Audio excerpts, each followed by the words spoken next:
राधे राधे दोस्तों, RRB NTPC की मैं डे 56 लेके वीडियो आ गई हूँ। 90 डेज़ चैलेंज जो हमारा चल रहा था उसमें पीवाईक्यू 8 आवर वाला। तो ऐसा नहीं है कि मैं भूल चुकी हूँ, मैं भी पढ़ रही हूँ, आप भी पढ़ते रहिए, कई बच्चे पढ़ रहे होंगे। और जो नहीं पढ़ रहे हैं ये उनके लिए भी वीडियो है, जो पढ़ रहे हैं जिनका कुछ छूट गया, अगर उनको लगता है डरने की ज़रूरत नहीं है। और ये कभी मत सोचिएगा कि सिलेबस पूरा नहीं हुआ तो क्या हुआ, जितना हुआ मैं बार-बार कह रही हूँ, घबराने की ज़रूरत नहीं है, जितना भी हुआ उतना इनफ है।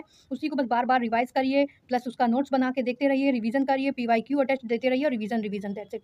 बस यही करना है। लेकिन ये मत सोचिए कि आपको कुछ नया टॉपिक मिल जाए, जितना आपने पढ़ा है, जितना आपने सिलेबस कंप्लीट किया है, ये नहीं कि 1 ही 2 मैं चैप्टर की बात कर रही हूँ। ईमानदारी से पढ़िए, ऐसा नहीं है कि मैं कह दूँ कि 1-2 चैप्टर आप कह दो कि बाकी दिन आप घूमो-फिरो हो, कह दो टाइम ही नहीं मिला।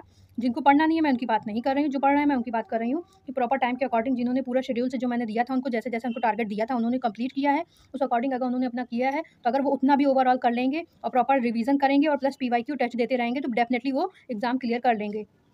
और जिनका किसी भी वक़्त मैं अभी भी कह रही हूँ, किसी भी कारणवश कुछ सिलेबस छूट जाता है या मैं कहती हूँ इतना पढ़ने के बावजूद मैं अभी भी मैं डिमोटिवेट नहीं कर रही हूँ, मैं आपको मोटिवेशन इसलिए दे रही हूँ कि आप घबराइए नहीं कि अगर जैसे इनका नहीं हो रहा है, कुछ 1-2 नंबर से भी कुछ फँस रहा हो, तो उस चीज़ से लेके प्रॉब्लम में मत रहिएगा। आप नेक्स्ट टाइम उसकी तैयारी कीजिएगा और जो मिस्टेक्स हुई उनको घर आकर के सुधार कीजिएगा। इसलिए घबराइएगा नहीं, ये मत सोचिएगा कि ये नहीं हुआ, इस बार नहीं हुआ तो कभी नहीं होगा। कभी भी डिमोटिवेट मत होइएगा, अपने आप को मोटिवेट ही रखिएगा। बार-बार वीडियो देखने से आप अपना सिर्फ टाइम वेस्ट करेंगे कि बार-बार मोटिवेशन के एक वीडियो देखने जाएँगे, रील्स देखने जाएँगे, तो उसपे बार-बार आप 10 बार स्क्रॉल करेंगे, फिर आपका टाइम ही वेस्ट होगा। तो इसलिए बेटर डन है कि आप खुद को अपने आप को मोटिवेट करिए, ना कि किसी वीडियो से देख के या कुछ वैसे करके आप अपने आप को मोटिवेट कीजिए। सबसे अच्छा मोटिवेशन यही है कि आप खुद को देखिए कि आप कहाँ हैं और अगर आप एग्ज़ाम क्लियर कर लेंगे तो आप कहाँ होंगे। तो फिलहाल से मेरा आज 90 डेज़ चैलेंज में डे 56 का यही है कि मैंने भी इसको ट्राई किया था, तो मुझे काफ़ी इफेक्टिव लगा, तो मैंने सोचा आप लोगों के साथ भी शेयर करूँ। इसलिए मैं आप लोगों के साथ भी ये शेयर कर रही हूँ, ये मेथड। तो जिनका सिलेबस नहीं हुआ, जिनको लग रहा है कुछ छूट गया है, तो वो ये मेथड अप्लाई कर सकते हैं। ऑनलाइन क्लास कर रहे हों या ऑफलाइन कर रहे हों, इससे मैटर नहीं करता है। बस ये इसलिए है कि जिनका जैसे कुछ छूट गया है या इनको रिवाइज़ करना है, कुछ लग रहा है कि उन्होंने नहीं पढ़ा या कुछ छूट गया है, तो वो इस प्लान को इसको मेथड को अप्लाई कर सकते हैं। ये तब भी कर सकते हैं जो पढ़ चुके हैं, तो उनका एक रिवीजन हो जाएगा। जो कुछ उनको लग रहा होगा छूटा है, तो वो हो जाएगा। इस चक्कर में मत रहिएगा कि नया टॉपिक पढ़ें या कुछ हमको लगे कि हम पूरा सिलेबस कंप्लीट कर लेंगे। नहीं, बस मैं बार-बार ये कह रही हूँ, रिवीजन करते रहिए, पीवाईक्यू टेस्ट ज़रूर दीजिएगा। तो मेरा आज का मेथड यही है कि मैथ हो, रीज़निंग हो, जीके, जीएस हो, कंप्यूटर हो या करंट अफेयर हो या कोई ईटीसी कोई भी सब्जेक्ट्स हो, तो जिसकी भी आप क्लास ले रहे हैं, चाहे कितनी भी लंबी क्लास हो, 3-4 घंटे की जितनी भी लंबी हो, पहले उसको ध्यानपूर्वक देखिए। अब ये तो आपको ही करना पड़ेगा, वैसा तो है नहीं कि आप पढ़ाई ही ना कीजिए और फिर लास्ट मिनट आप बस मोबाइल पे देखते रहिए, लास्ट मिनट में यूट्यूब पे कोई बेस्ट चैनल मिल जाए, कोई हमें बेस्ट नोट दे दे। मेनली तो यही है, घुमा-फिरा के पढ़ना तो आप ही को है ना। तो इसीलिए फिलहाल से पहले आपको सबसे पहले क्लास करनी है, जितनी भी लंबी हो, ये कोई मैटर नहीं करता, पूरी क्लास करिए। उसके बाद उस क्लास को समझने के बाद जिस भी सब्जेक्ट की आप क्लास कर रहे हैं, कोई भी हो, चाहे वो मैथ हो, चाहे वो आपकी रीज़निंग हो, कोई भी हो, तो उसके बाद फिर उसको देख लेने के बाद अच्छे से फिर उसके बाद आप उसकी बुक रीडिंग करिएगा। एक बार बुक से समझिएगा। कोई भी रीडिंग करने वाली जीके, जीएस कोई भी हो, इससे मैटर नहीं करता है, फिर उसकी बुक ज़रूर देखिएगा। फिर बुक से आप खुद से करिएगा, जैसे मैथ है, तो उसकी क्लास आपने अटेंड कर ली, देख ली, समझ ली, और साथ-साथ समझते रहिएगा। फिर उसके बाद खुद से भी बुक से भी करिएगा, जिसमें जैसे पहले फॉर एग्ज़ाम्पल ट्राई ज़रूर कीजिएगा जो दिए रहते हैं बुक्स में, तो आपको ये आइडिया हो जाएगा कि हाँ, आपको आया या नहीं, क्योंकि आप उससे मिला सकते हैं।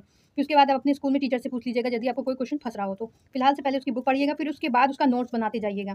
फिर नोट्स जब बना लीजिएगा, शॉर्ट से एक नोट ज़रूर बनाना है, ये सबसे इंपॉर्टेंट चीज़ है कि आप पढ़ते जाइए, लेकिन उसके साथ में आपको उसका नोट्स भी बनाते जाना है। फिर जब ये आपका तीनों कवर हो जाएगा, फिर रात में सोने से पहले मैंने हमेशा कहा है कि सोने से पहले आपको 1 घंटा उस सब्जेक्ट का रिवाइज़ करने वाले से, मैथ इसको तो रिवाइज़ नहीं करना ना, रीज़निंग को भी रिवाइज़ नहीं करना, आपको जीके, जीएस, पॉलिटी, हिस्ट्री ये सब रिवाइज़ करना है। इन सबको समझना है।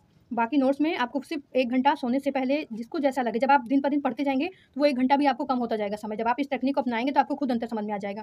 तो रात को सोने से पहले 1 घंटा रिवाइज़ ज़रूर कीजिएगा, फिर उसके बाद अगले दिन नेक्स्ट डे उसी सब्जेक्ट का चाहे आपको पीवाईक्यू दीजिएगा या फिर टेस्ट दीजिएगा। टेस्ट ज़रूर दीजिएगा, पीवाईक्यू आप वीक में 2 टाइम्स दे सकते हैं, 3 टाइम्स दे सकते हैं, जैसा जिसके पास टाइम हो। अगर किसी ने सिलेबस पूरा कर लिया है मेरे द्वारा दिए हुए टारगेट के अकॉर्डिंग, तो आराम से 3 टू 4 बार आप पीवाईक्यू दे दीजिए। पूरा मॉक टेस्ट दीजिएगा, मैंने यहाँ लिखा नहीं है, मैं लिख दे रही हूँ, मॉक टेस्ट वो भी दीजिएगा। इससे आपको ही बेनिफिट मिलेगा। और फिर उसके बाद यही मैंने कहा कि जब सब कुछ कंप्लीट हो जाए, लगे कि अब आपका एग्ज़ाम एकदम एंड पे आ गया है, तो उसके बाद सिर्फ़ और सिर्फ़ रिवीज़न कीजिएगा।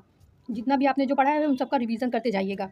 बार-बार मैं यही कह रही हूँ, रिवाइज़ ज़रूर करिएगा, बार-बार करिएगा, वरना जो भी आपका पिछला होएगा फिर आपको लगेगा कि वो सब भूलते जा रहे हैं। इसलिए कंटिन्यूअसली मैं बार-बार यही कहती रहती हूँ कि पिछला भी रिवाइज़ करते रहिए और मॉक टेस्ट देते रहिए, पीवाईक्यू भी देखते रहिए और टेस्ट भी देते रहिए।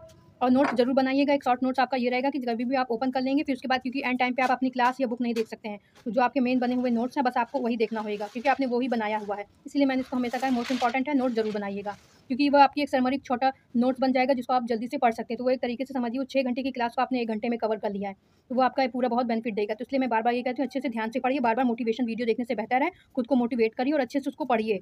1-2 बार टाइम ब्रेक के लिए आपने वीडियो देख लिया, आप घूमने भी जाइए, फिरने जाइए, सब कुछ करिए, ढंग से खाइए, ज़्यादा ओवर ईटेड मत करिए, अनहेल्दी फूड भी मत खाइए। घूमिए ज़रूर, सब कुछ करिए, लेकिन अपने टाइम को प्रॉपर 1 घंटा टाइम देना है तो मतलब देना है। उसके बीच में आपको कुछ नहीं करना है। 1 घंटे के बाद आप कुछ भी करिए, आप उस समय सोइए, चाहे उसके बाद आप घूमिए फिरिए, कुछ भी करना हो आपको करिए, लेकिन 1 घंटा जैसे मैंने दिया है तो 1 घंटा उस पढ़ाई को ही करना है। अगर आपको चाहते हैं कि 2 मंथ्स में प्लान लेके आऊँ आरआरबी एनटीपीसी का, तो कमेंट में मुझे बताइएगा, तो मैं आपके लिए वो मैथ की, रीजनिंग की, जीके की लेके आपके लिए प्लान ला दूँगी। उसका भी मैं एक वीडियो बना दूँगी। अगर आपको इनमें भी कोई डाउट्स लगे या कुछ भी कुछ पूछना हो तो आप पूछ सकते हैं कमेंट में। और आप भी मुझे बताइएगा आपकी कितनी तैयारी हुई है, आपको उसमें कहाँ पे प्रॉब्लम आ रही है, शायद मैं उसकी भी वीडियो बना दूँ, आपको हेल्प मिलेगी उससे। और मुझे कमेंट में बताइएगा कि आपकी कितनी तैयारी हो गई है, आपने कितने अभी तक पीवाईक्यू लगा लिए हैं। All the best RRB NTPC 2024 to 25 के लिए है ये। राधे राधे।